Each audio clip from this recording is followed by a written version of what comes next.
A day in my life as a housewife Filipina sa Dubai. Another day, another sinipag akong mag-vlog.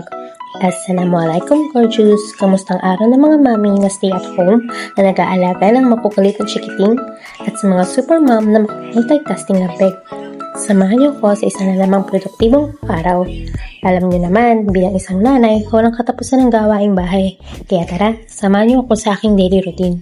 Simulan na natin ang sipag-sipagan session dito sa bahay. Mula sa pag-aasikaso ng mga sinampay at pagliligpit ng mga pininaw na sinampay, nakakasatisfy talagang tingnan kapag naayos na ang mga tiniklop ng damit. At pagkatapos, dumiretso na ako sa paglilinis. Halos araw-araw ko itong ginagawa. Walis sa kwarto, walis sa kusina, at syempre, hindi mawala ang pagmamap. Nakakapagod, oo, pero masarap kumilos at mag-relax kapag alam mo malinis at presko ang paligid.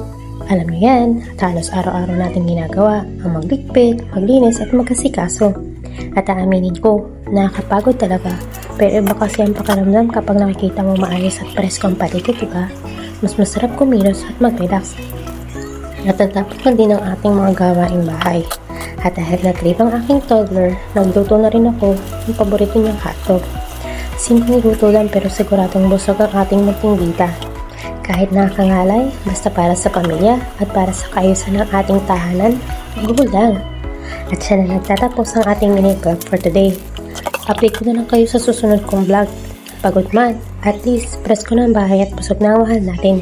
Salamat sa panonood at sa laging pagsuporta sa aking mga haganap.